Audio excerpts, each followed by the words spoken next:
Le fils égaré se mit donc à dire, jamais nul ne lui en avait parlé. Apostolat Time, c'est une émission de Homocélé Voice consacrée au ministère de la foi. Apostolat Time, c'est la parole de Dieu par un oint de Dieu pour le peuple de Dieu. Apostolat Time, c'est le salut. C'est le salut. Bien-aimés en Christ, amis téléspectateurs de Homocélé Voice, nous voici encore de nous aujourd'hui au-dessus du thème de la semaine intitulé La bénédiction divine rend riche et n'y ajoute aucune douleur. La bénédiction divine rend riche et il n'y ajoute aucune douleur. Nous allons prier et implorer la présence de Dieu parmi nous. Jéhovah, Jésus-Christ, Saint-Michel, Dieu est tellement bon, Dieu qui bénit, descend ce moment. Laisse-moi le Seigneur à toi, à annoncer ta parole, à ce que l'auditoire puisse écouter ta parole pour avoir la bénédiction. Au nom de Saint-Christ. Amen, amen, amen, au nom de notre Seigneur Jésus-Christ. Bien-aimés en Christ, amis téléspectateurs de Homocélé Voice, nous a été donné un thème qui fera office de notre entretien. Et ce thème s'intitule La bénédiction divine rend riche et il n'y ajoute aucune douleur. Bien-aimés en Christ, Dieu a créé l'homme à sa ressemblance. Nous ne cesserons jamais de le dire. Dieu a créé l'homme à sa ressemblance.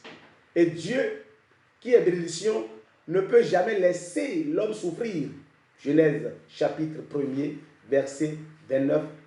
Qu'est-ce que Dieu a dit? Dès que Dieu a créé l'homme, Dieu a tout prévu pour l'homme. Dieu a tout prévu pour que l'homme ne soit pas en souci, pour que l'homme ne souffre d'aucun bien. Oui, Genèse chapitre 1er, verset 28-29-30. Dieu les bénit. Alors Dieu les bénit. Et Dieu leur dit. Et Dieu leur dit. Soyez féconds. Multipliez. Remplissez la terre. Et la suggestivité. Et dominez sur les poissons de la mer. Alors, dominez sur les poissons de la mer. Sur les oiseaux du ciel. Sur les oiseaux du ciel. Et sur tout animal qui se met sur la terre. Et Dieu dit. Voici. Je vous donne toute herbe. Alors, je vous donne toute herbe portant de la semence. Et qui a la surface de toute la terre. Et tout arbre. Ayant en lui du fruit d'arbre. Et portant de la semence. Ce sera votre nourriture. Et à tout animal de la terre. À tout oiseau du ciel. À tout ce qui se met sur la terre. Ayant en soi un souffle de vie. Je donne toute bête pour nourriture. Alors, et cela fut ainsi. C'est la parole de Dieu. L'homme ne devrait pas souffrir. C'est parce que l'homme a commis un péché. L'homme n'a pas écouté la parole de Dieu. L'homme a été désobéissant. C'est pourquoi la parole de Dieu nous dit, Genèse chapitre 3, verset 19. C'est pourquoi la parole de Dieu nous dit, Genèse chapitre 3, verset 19. C'est la sueur de ton visage. C'était la sueur de ton visage. Que tu mangeras du pain. Jusqu'à ce que tu retournes dans la terre d'où tu as été tiré. C'est une punition de l'homme, puisque l'homme a péché. L'homme n'a pas écouté la parole de Dieu. Alors, pour ceux qui vont écouter la parole de Dieu, pour ceux qui vont garder l'alliance de Dieu, pour ceux-là qui vraiment vont revenir vers Dieu, pour ceux-là qui vont écouter Dieu, quel a été leur sort? Quel est le sort que Dieu leur a réservé? C'est la bénédiction. Dieu leur a réservé une bénédiction. Dieu leur a réservé une part. Et la Bible, le thème dit, la bénédiction divine rend riche et n'y ajoute aucune douleur. Nous n'aurons pas de douleur parce que ça vient de Dieu. Jérémie chapitre 29, verset 11. Car je connais les projets que j'ai formés sur vous, dit l'Éternel.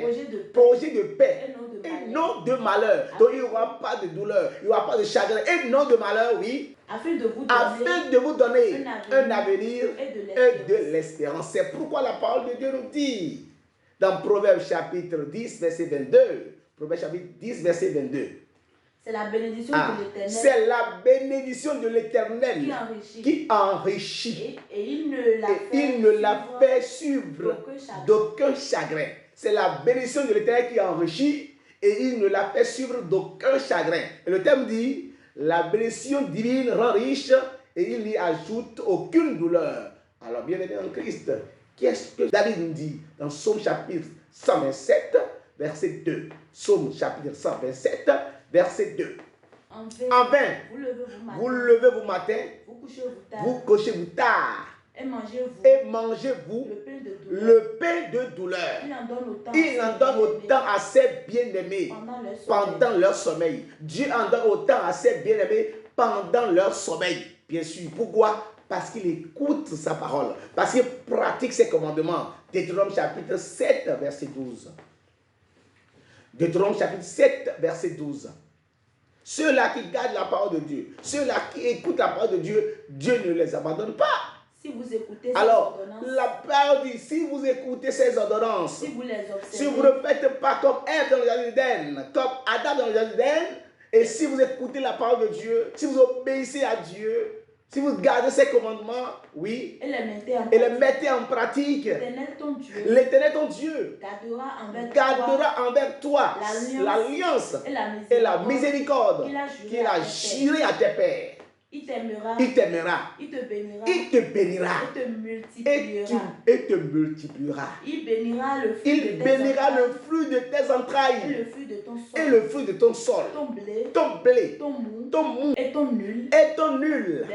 Les portées de ton gros et de ton menu bétail seront bénies. C'est Dieu qui dit, c'est la parole de Dieu. Et quand Dieu parle, je crois, la parole de Dieu nous dit dans Ésaïe 55, verset 11, que la parole de Dieu, c'est comme la pluie qui tombe du ciel. Elle doit frapper le sol avant de se retourner. Oui, ainsi, en est ainsi de ma parole qui sort de ma bouche. Elle ne retourne point à moi.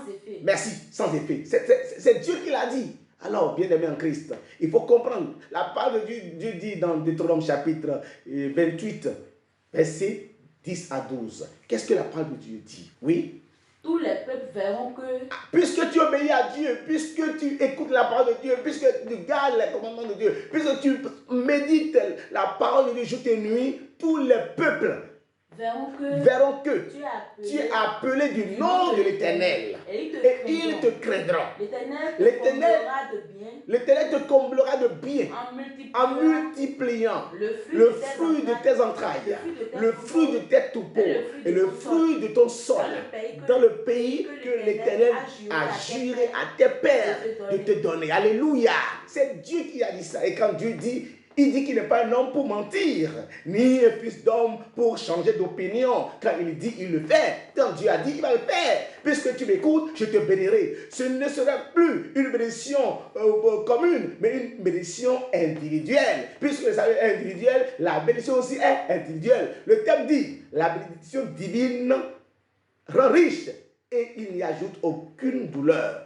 Bien sûr, c'est ça. Parce que Dieu, quand il bénit, il te lève, il te rehausse. Et il ne te laisse pas la portée de tes berchants. Qu'est-ce que Dieu a fait à Élie?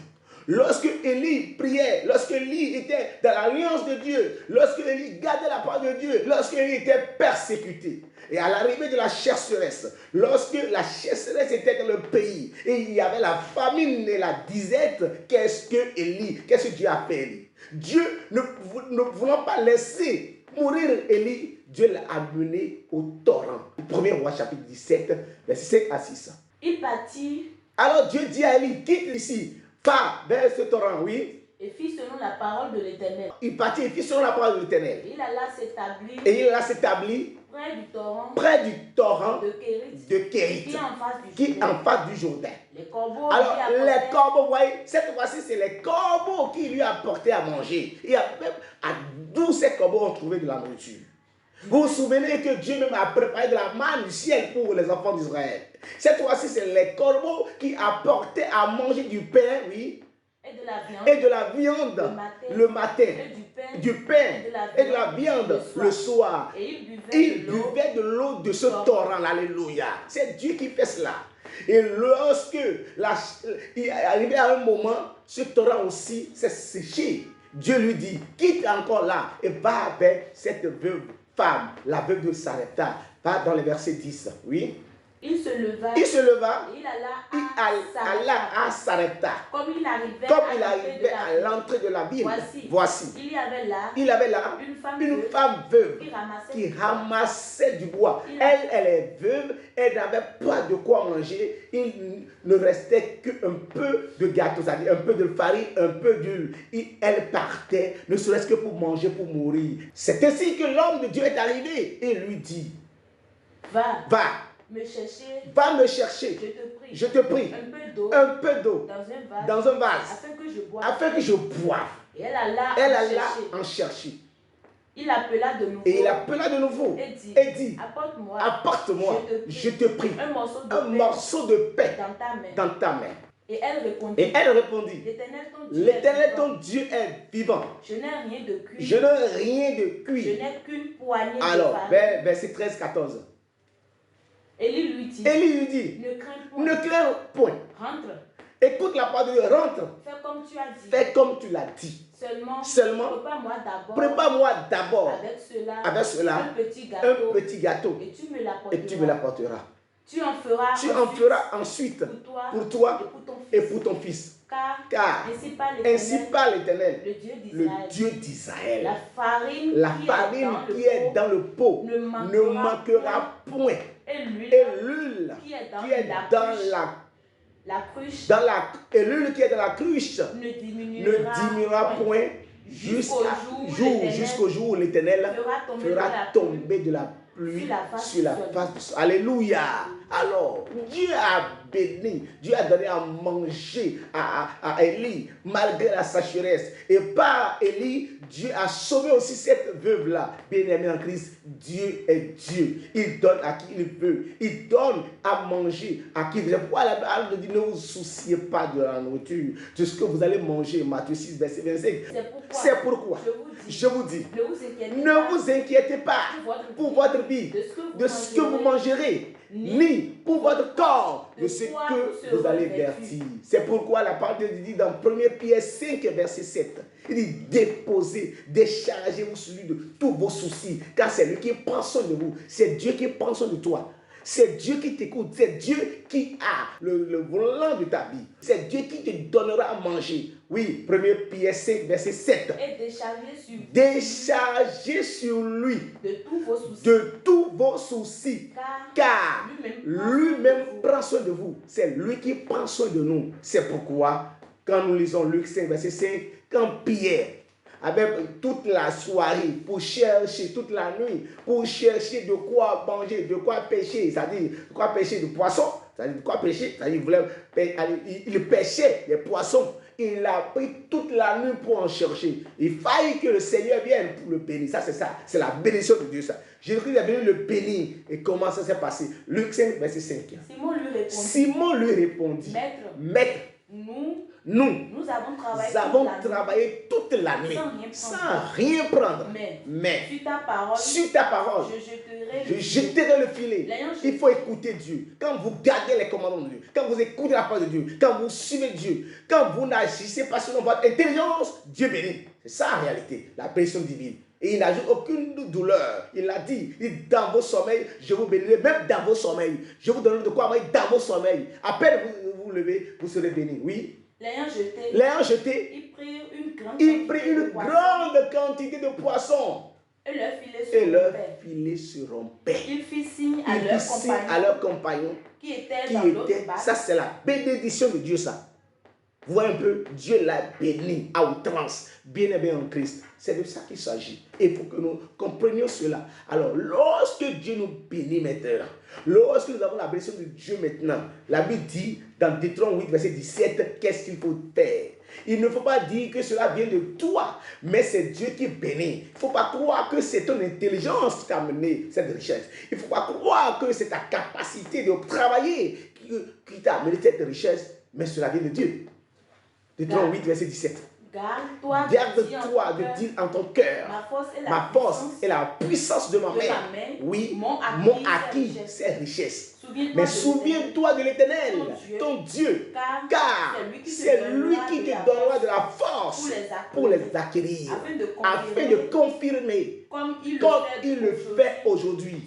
Son alliance qu'il a juré à tes pères. Bien-aimés en Christ.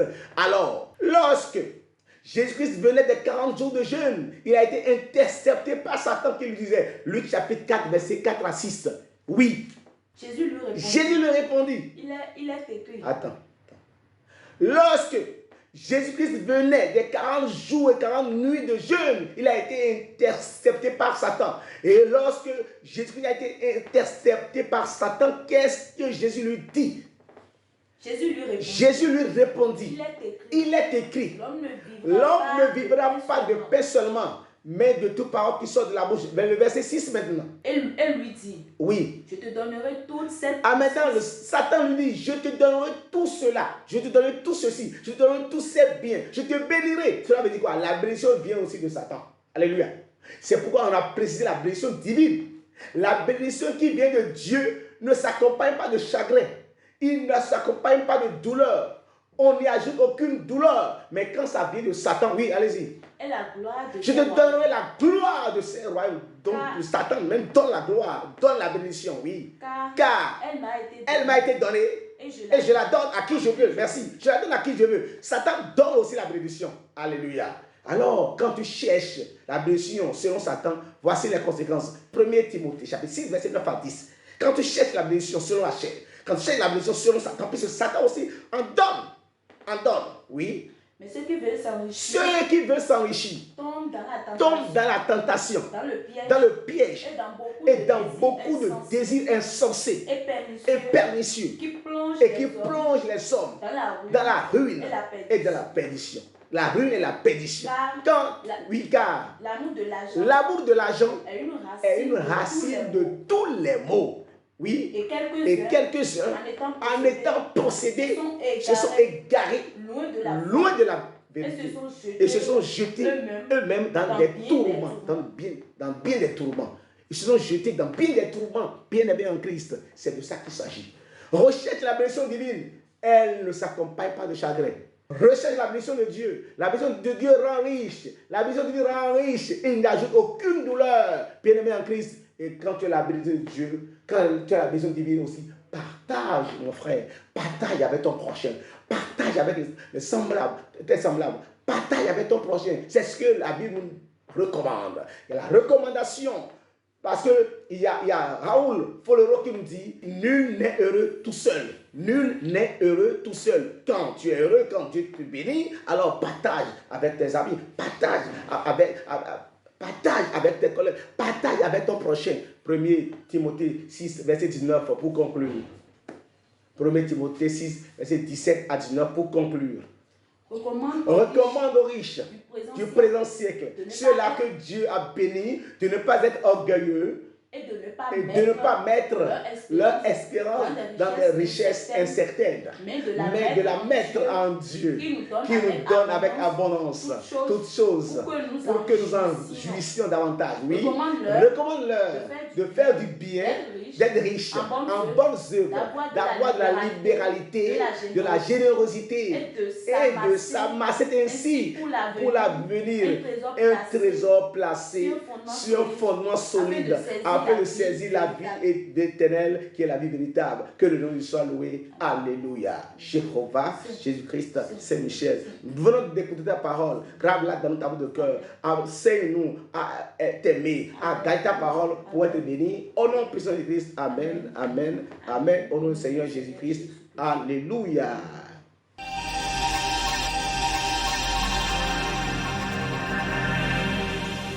Le fils égaré se mit donc à dire, jamais nul ne lui en avait parlé. Apostolat Time, c'est une émission de Homoselect Voice consacrée au ministère de la foi. Apostolat Time, c'est la parole de Dieu par un oint de Dieu pour le peuple de Dieu. Apostolat Time, c'est le salut. C'est le salut.